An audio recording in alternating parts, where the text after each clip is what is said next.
Hi guys, welcome to my channel. तो आज का जो वीडियो है वो काइंड ऑफ रिक्वेस्टेड वीडियो है।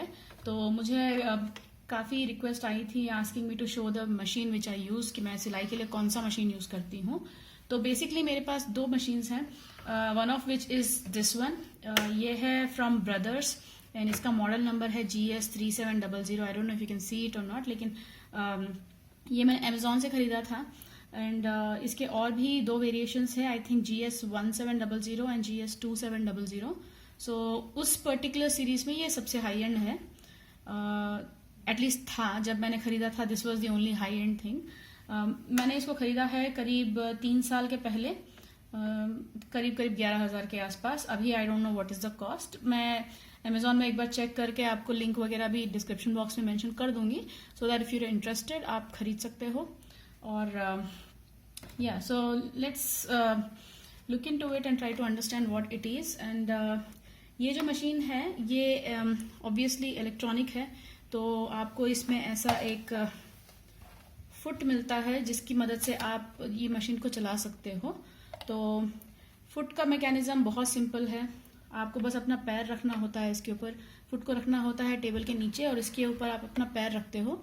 एंड मेक श्योर कि आप अपना जो हील है, से सपोज अगर ये आपका पैर है और ये हील है, तो हील को आप ज़मीन पे रखें और पैर इस पे रखें और बहुत आराम से इसको प्रेस करें। Be very very gentle. आप एकदम से दबा देंगे, मतलब एकदम से पूरा ऐसे प्रेस कर देंगे तो आपकी मशीन एकदम दौड़ेगी। तो आपको वैसे नहीं करना है। हमेशा ध्यान रखें कि एवरेज स्पीड लगाएं, मतलब कि it can be like half the way, या अगर आपने चलाना शुरू कर दिया है and you are on the way, मतलब शुरू में थोड़ा प्यार से दबाएं, उसके बाद आप थोड़ा फास्ट कर सकते हो। So that's up to you. So it's very easy to control. बहुत लोग मुझे पूछे थे आप पैडल को कंट्रोल कैसे करते हो, ये बताइए। तो बेसिकली होता है, अपना जो हील है वो जमीन पे रखें, पूरा का पूरा पैर इस पेडल पे मत रखें, इस फुट पे मत रखें। अगर आप रख दोगे तो इवेंचुअली आपका जो बॉडी वेट है पूरा उस पर चला जाएगा और आपको पता भी नहीं चलेगा कब आपने ज्यादा प्रेशर डाल दिया इस पे। तो that's one trick like on how to operate. So this particular section is covered. So मैं इसको नीचे रख रही हूँ अभी। After that, तो आजकल के मशीन में ये एक फैसिलिटी आ रहा है कि अगर आप इस साइड में देखेंगे तो आपको ये स्विच दिखेगा। इससे पहले वाली मशीन्स में ये स्विचेस नहीं होती थी। मतलब इससे पहले मेरे पास एक मशीन था विच वॉज उषा स्प्लेंडर। बहुत पुरानी बात है, मतलब 10-15 साल पुरानी बात है। तब हमने वो मशीन खरीदा था और 10-15 साल वो बहुत अच्छे से काम किया है मशीन। फाइनली हम बोर हो गए थे उससे, तो हमने उसको मतलब बाजू में रख दिया। अभी तो उसको बेच भी नहीं सकते, but it is still operating, बहुत अच्छी कंडीशन में है वो मशीन। बोर हो गए, हमने बेचा है, इसलिए नहीं खराब हो गया, खराब नहीं हुआ था वो। But I am telling you the difference. अभी आजकल की जो मशीन है उसमें ये स्विच आती है जिसकी वजह से आप इसको ऑन या ऑफ यहीं से कर सकते हो। तो पुरानी मशीन में ये नहीं होता था। उसकी वजह से तो क्या प्रॉब्लम होती थी कि मैं और मेरी मम्मी जो थे, हम लोग इस पर्टिकुलर सेक्शन को, प्लग को ना खींच देते थे। तो ऐसे खींच के क्या हो गया, मतलब couple of years down the line this cable broke. ये केबल ना टूट गया, फिर उसको हमने रिपेयर करना पड़ा, क्योंकि अलग से आपको पेडल्स नहीं मिलती हैं इतनी इजीली। तो या so that's one advantage in new machines. तो this is the normal wheel जो आपके जो नीडल को एडजस्ट करने के लिए होता है, ऊपर नीचे करने के लिए होता है। So that's about this part. Front part की अगर हम बात करें तो इसमें सबसे पहले टॉप सेक्शन की बात कर लेते हैं। तो यहाँ पे है बॉबिन भरने का जो हमारा मैकेनिज्म होता है वो। तो आपने जब भी बॉबिन भरना होता है, आप इसमें बॉबिन बिठा देते हो और इसको इस तरह पुश कर देते हो एंड दैट्स इट। तब जो है आपका ये सिलाई का जो नीडल है it will stop working and ये जो पर्टिकुलर सेक्शन है this will start rotating and you know thread को वो लपेटना शुरू कर देता है। अगर आप थ्रेड बॉबिन में नहीं भर रहे हो तो इसको वापस पुश कर दें। एंड यहाँ पे आपको मिला है ये पर्टिकुलर अटैचमेंट जो कि अंदर भी जाता है। जब आप पैक कर रहे हो तो इसको अंदर कर सकते हो ताकि ये टूटे ना, और जब आप एक्चुअली सिलाई कर रहे हो इसको बाहर निकाल सकते हो। और इसमें आप डालते हो अपनी थ्रेड और यहाँ से ये पर्टिकुलर थ्रेड का जो टेंशन कंट्रोलर होता है वो, एंड नॉर्मल मैकेनिज्म आपको कैसे, मतलब it's very simple, very easily mentioned here. यहाँ पे 1 2 3 ऐसे स्टेप्स लिखे हुए हैं जिसकी मदद से आप आराम से थ्रेड डाल सकते हो। Now coming to these 3 wheels. तो पहला वाला जो व्हील है, जैसा कि आपने देखा यहाँ पे टेंशन है, और ये जो है ये इंटरनल टेंशन को मतलब जो धागा होता है उसको थोड़ा सा मशीन पकड़ के छोड़ती है। तो वो टेंशन का लेवल कितना होना चाहिए वो इस व्हील से एडजस्ट कर सकते हो। नेक्स्ट ये जो है ये आपका स्टिच का विड्थ का व्हील है, मतलब आपको जितना भी चौड़ा चाहिए विड्थ उसके हिसाब से आप इसको एडजस्ट कर सकते हो। ठीक है, तो मैं हमेशा मैक्सिमम रखती हूँ। अगर आप चाहें तो थोड़ा छोटा भी कर सकते हो, चाहे तो 4 पे या 3 पे, as per your requirement basically. This is the width sorry length of your stitch, मतलब स्टिच कितना आपको मोटा चाहिए, मतलब यहाँ से यहाँ तक या यहाँ से यहाँ तक या यहाँ से यहाँ तक। so, मतलब रफली मैं बता रही हूँ आपको। तो वो स्टिच का जो आपका लेंथ है वो एडजस्टमेंट के लिए ये व्हील है। ठीक है, तो ये हो गए व्हील्स की बात। नेक्स्ट आ गया ये, तो ये पर्टिकुलर सेक्शन जो है इसमें आपको सारी डिजाइन्स मेंशन है कि इस पर्टिकुलर मॉडल में कौन सी डिजाइन्स है। तो somewhere around 37 stitches we get, जिसमें से मैंने हार्डली शायद 5 या 6 ही यूज की होंगी, उससे ज़्यादा मैंने यूज नहीं की हैं। एंड उसको अचीव करने के लिए आपको ये व्हील दिया गया है जिसको आप घुमा के आप अपने स्टिचेस अचीव कर सकते हो। नेक्स्ट थिंग, अगर आपको ये ब्लू वाली चाहिए, मतलब जो फर्स्ट हाफ है फ्रॉम 1 to 19, आप इस व्हील को एडजस्ट करके ले सकते हो। लेकिन जब आपको ये ब्लू वाली चाहिए होती है तो ब्लू वाली अंदर मेंशन्ड है, अगर आपने ध्यान दिया, like if you can notice they are mentioned inside the wheel. तो इसको अचीव करने के लिए आपको क्या करना होता है, ये जो व्हील है इसको आपको घुमाना होता है यहां से पूरा का पूरा एसएस के पास। सो एसएस का मतलब स्पेशल स्टाइल होता होगा, I don't know, I am guessing, okay that's a wild guess. So जो भी हो, तो ये एसएस के पास हम जब लेके आते हैं तब जो मशीन है वो सारी ये वाली स्टिचेस उठाना शुरू करती हैं। तो उसके हिसाब से तो 1 के नीचे आ गया एसएस, तो अगर आपने 1 रखा है सो दैट इज एसएस, मतलब उससे कुछ होगा नहीं वैसे, मतलब आपका मोड चेंज हो गया। तो आपको अगर ये ट्रिपल स्टिच वाला चाहिए जो कि 20 पे मेंशन है, तो आपको यहाँ पे एडजस्ट करना होगा जो 2 के नीचे है 20 वाला। ठीक है, तो इसी तरह से आपको 21 चाहिए तो आप नेक्स्ट 3 पे रखोगे, उसके नीचे 21 है। तो इस तरह से आप जो है अपनी स्टिच को सिलेक्ट कर सकते हो। So that's about this particular section. Next is this, ये वो बहुत ही बेसिक सिंपल सा मैकेनिज्म है, it's basically for reverse stitch. आप जब भी स्टिच को खत्म करने वाले होते हो, when you are ending your particular stitch, आप उसको 2-3 बार आगे पीछे करके लॉक करते हो, राइट। तो वो लॉक करने के लिए आपको रिवर्स मैकेनिज्म चाहिए होता है।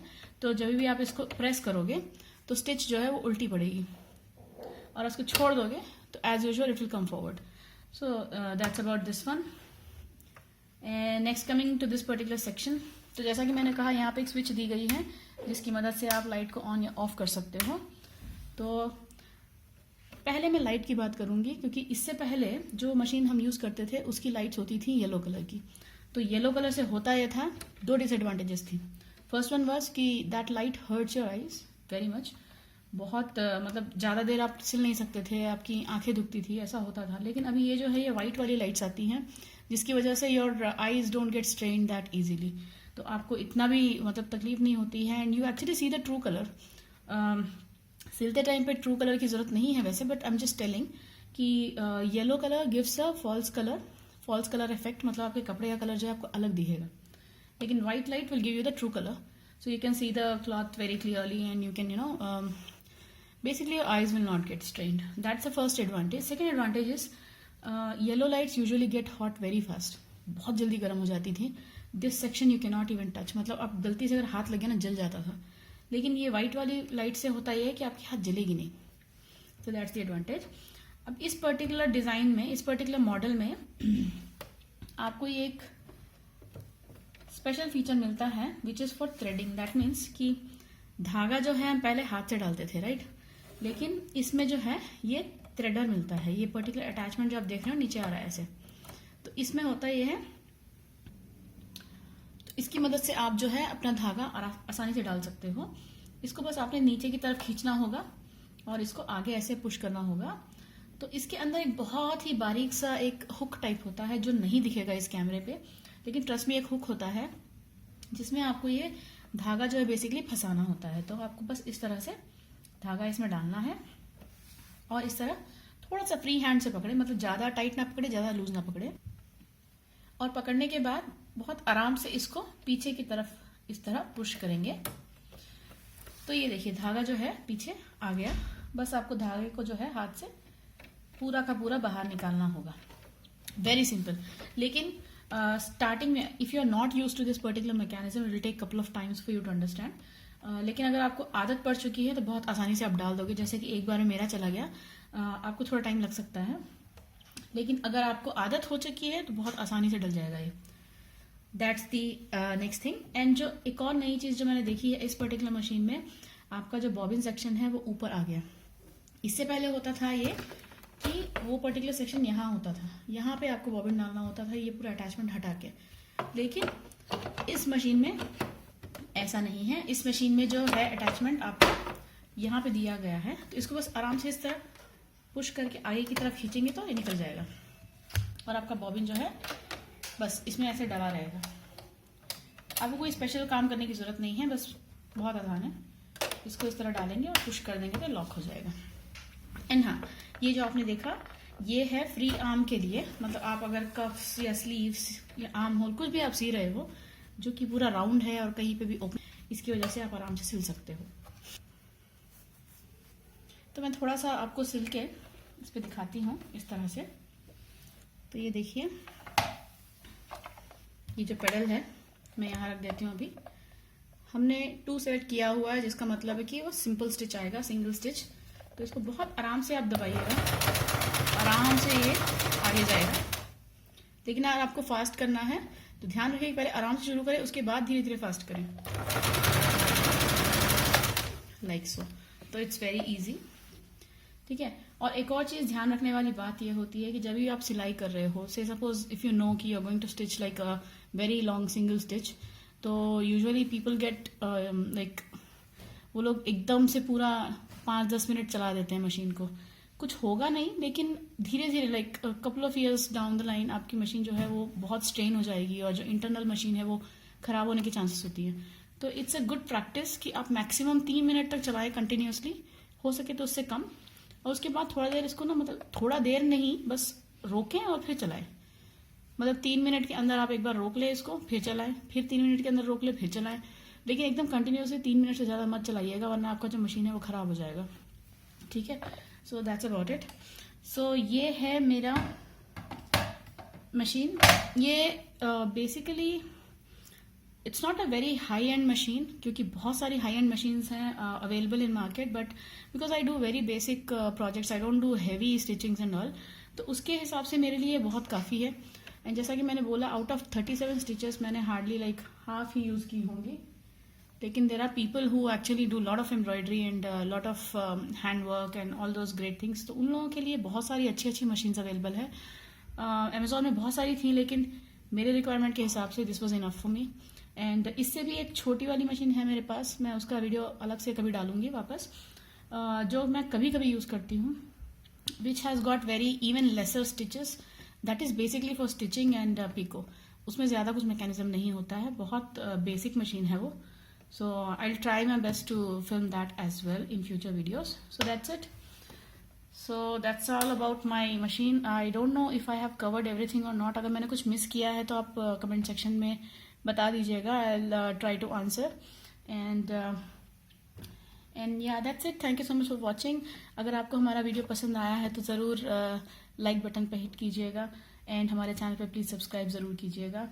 And thank you so much for watching, and we will get back to you with more interesting videos. Till then, take care and bye.